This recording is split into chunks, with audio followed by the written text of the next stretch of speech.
Hi guys, my name is Leo. Welcome to my YouTube channel, and for today's video, I'll be talking about Air Force BMT from week 1 to week 8, basically breaking it down.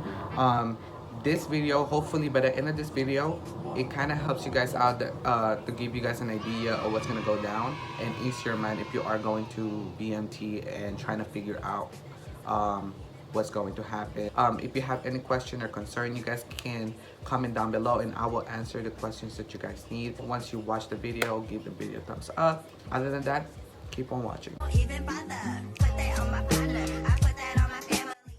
So, first week, so you go to MAPS. Basically, it's a medical stuff and paperwork that you need to have when you get in Lackland because they want to make the process as easy as possible. Like, there's probably like 300 other people that's going in with you, so they just want to make sure that it's in and out. Like, so basically, you give their paper and they check it out real quick, and then you're done, and then you go through. So, MEPS is basically just making sure that you have everything and that you're good to go. You're gonna land in San Antonio, and then you take the bus from the airport to Lackland Air Force Base. He was just like, get off the bus or whatever, get off the bus, and then you just line up. You just line up with other people. It's usually 4 elements, so four rows, and it's stressful. It is because they yell at you and you just don't know what to do. You're no clue.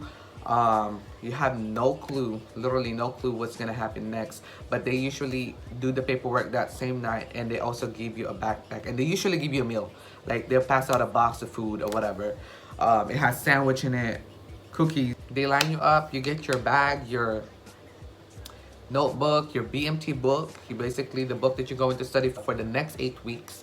And then you go to your specific flight and squadron. So once you go to your specific flight and your specific squadron, your MTI can march you to the squadron. My MTI specifically didn't yell at us, and I don't know why, but he was just calm. He was just letting us know, walk faster or run faster, because it was raining that night when I went. Move with a sense of urgency. You will hear that. And he made us yell our squadron a couple times, and then my flight. And then he told us to run upstairs. So the first night you run upstairs, to line up by the bed. Usually, there's already somebody out there telling you go this way, go that way. So either you're in the first hall or you're in the second hall.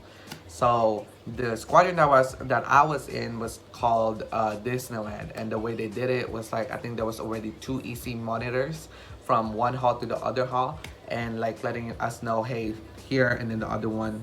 Basically, you go in the first hall, and then the guy behind you go to the second hall, and then so on and so on. And then you stand up by your locker, your foot locker or whatever, and they usually tell you, no, go ahead, take a shower and go to bed. So what we did, I ran, whatever, and you're gonna get scared. You're gonna feel uncomfortable, just because the fact that you are going to be showering with at least like maybe 40 to 50 people. But there's like 50 showers to be good. You're gonna have your own space, but at the same time, it's gonna be awkward first because you're naked in front of everybody. Don't worry about that. You'll be fine. As soon as you get done in the shower, you go to bed. And on the first night, they also let you call your family to let them know, hey, I'm not gonna be able to call you anytime soon, or all that stuff. So basically, you get to your dorm, and then they make you call. They give you like 15 minutes of phone call or whatever, and then you let them know, hey, I'm here, I made it, this and that and this, I'm good. So the next day, basically the next few days is gonna be like paperwork, like making sure that your SGLI, your everything is set. All your paperwork, all the banking account, all that stuff, so that every the 1st or the 15th, the money goes to your account instead of going nowhere. So basically, it's just paperwork for the next few days, and then I believe on the 3rd day while you're in there, I believe that's when you get your uniform. But it's not gonna be, when I went, it was ABUs. I don't know if they're giving ABUs or OCPs now, but ABUs, there's no name tapes. Like there's no US Air Force, or there's no name. Basically, you get your uniform, and you get your uniform, your PT gear, and then you take all your civilian clothes, put it in a bag, and then they lock it somewhere, usually in the dorm. in your dorm. I don't know how the other dorm buildings done it. And then basically all paperwork for the first week, and you get your uniform the first week, and then you get yelled at like loud for the first week. You learn how to fold your clothes, how to put your uniform in the locker. You learn how to make up your bed, because they inspect that. So if they see something's off, they usually tear it down and then yell at you and be on your face pulling your 341. And then the first week you learn what 341 is. It's basically a little paper that they take when you do something wrong. They take that and then they put what discrepancy, and then they keep it. That's the first week. On the second week of BMT, it's more class. It's like just classes of learning what the Air Force is about, what your Airman's Creed, what's your Air Force songs, everything. Basically learning the book that they given you, and it's basically just for like college classes. Basically after you graduate, it credits to college credit. So basically all this is like classes and classes and classes after classes the second week. And you're also learning how to march in the second week. So it's basically kind of like classes, marching, what you need to do, PT. That's it on the second week. Learns on Sundays also. They have, you know, worship days. Basically I'm a Catholic, so I went to a Catholic church. They have Baptists, they have atheists, they have all this stuff of religion that you can go to on Sunday. Usually on a Sunday there's no NTI. I think on a Saturday, like you guys, it's more like marching, learning how to march, how to do the left face, the right face, the about face, all that stuff. That's what happens for the first to second week. Third week is basically just preparing you to graduate, how to march with the squadron when you graduate BMT, and also preparing you for Beast Week, which is on the 5th week. Basically classes for the books, like, you know, the learning. So third week is basically classes that prepares you for the Beast Week. It's nothing hands-on, it's more just classes letting you know that's what's gonna go down and what you need to know. And learning how to march. Like I said, it's just learning how to march and being in shape and basically all that stuff. That's basically it. The second week, third week is not really as stressful as it is, because the fact that being is more like paperwork and learning how BMT works, learning how the book works, learning how this works, how that works, how this works. Basically it's just classes, classes. And also getting yelled at, obviously, learning how to also clean after yourselves, all that good stuff. Fourth week is I believe it's Cadam on the first. I think Cadam was in the Beast Week as well, but you learn how to handle the M16. You learn how to break them apart, to put them or clean them up, and march with them, and how to hold them, and how to, you know, put it on safety, how to clear it. And basically you also get a baseline. Usually in the fourth week you get baseline.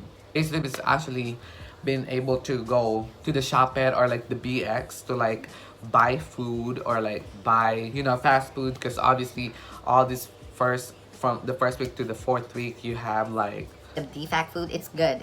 The DFAC food is good, but like sometimes you miss the fast food, you miss the candy, you miss the soda, you miss all this good stuff that's, you know, given to you that you were able to eat and drink before you got into the military. So basically that fourth week is basically kind of just like lifting you up, like, oh, you're almost there, you're half, but you got this. So base live, and usually if your NTI is nice and if you've been doing great, usually the flight gets a phone call, at least 15 minutes of phone call. Like the fourth week is like, you know, kind of eased in. It's great. It's more lenient, and usually by the fourth week your MTI is nicer, making jokes, obviously still yelling at you, but manner where you think it's a joke and they can joke around now, and at this point like kind of like making connections with you. So the fifth week is Beast Week. So that Monday you go to a different installation. You take the bus and you go to a different installation. So this Beast Week, it's basically kind of like a pre-deployment on how deployment feels, kind of in a sense.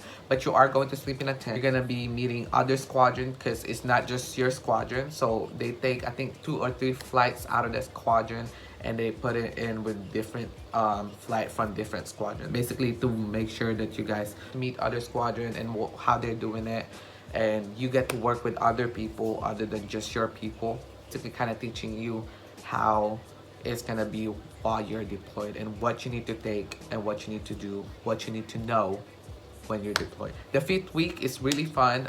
You eat MREs for like breakfast and lunch, and then you get like hot dinner. That's for the next, I think the first day until the 5th. I think the 5th day is when you leave. Yeah, the 5th day is when you leave. You take the final test or whatever at the Beast Week, what you learn in Beast Week, and you also go to CADM on the 5th week. So you basically shoot real M16. You learn how to shoot it.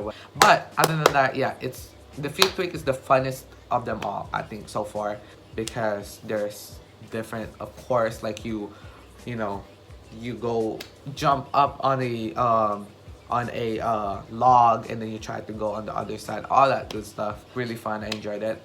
Fun week is basically the 5th week. The 6th week, which is you're gonna take the final classes for your computer classes. You take your computer classes, you learn how to use a computer, what you don't need to be doing when you have your CAC card, all that good stuff. And like on the end of the book, like the last classes that they teach you, and then they have like a big study thing or whatever, and then you take your EOC and your PT test on that 6th week. I believe the EOC is on a Thursday and the PT test on a Friday. Yeah, basically this is the final. You're almost done, and at this point, you know, you're wearing blues as well. Like you're wearing your blues, watching with the people that you went the first week with.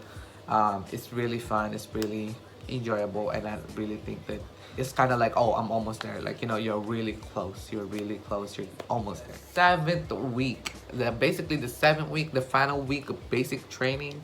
Clean your stuff. Basically, you're still marching. You practice the first 3 days, because Thursday you graduate in ABUs, kind of graduation or whatever, and you get to see your family. Friday, you have a run, and early in the morning it's a run, and then you graduate in blues. It's an amazing feeling knowing that you are at the end of the training.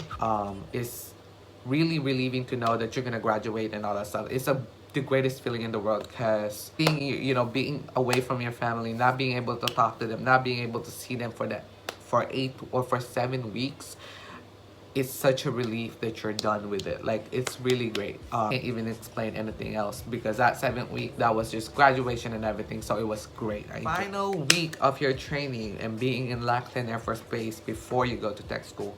It's basically just resiliency, like classes where it's about, you know, what you're gonna do, basically, in a sense. This 8th week is not part of the training anymore.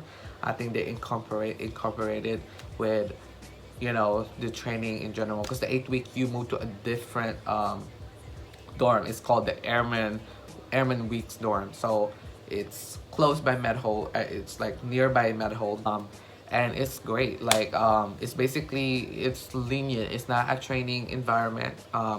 You can go to the BX, and you are in a class. You learn basically different types of what's basically, it's kind of like teaching you to transition from having the basic training mindset to go into tech school mindset. So it's great. It's basically kind of like the end of the week, and it's just like, okay, well, you know, this is what you're gonna do, and if something happens in front of you, what you're gonna do as an airman. Like, if somebody's taking drugs, it's basically a class where somebody's taking drugs, what you're gonna tell them, or are you gonna tell your supervisor? It's basically trying to figure out if you're gonna do the right thing or not. Trying to tell you to do the right thing and all that stuff. That's it. And if you guys like this video, give this video a thumbs up. Subscribe to my channel if you want to see more content like this. If you do suggest on to see other contents, just comment down below to let me know. Other than that, thank you guys for watching. I'll see you guys in the next video.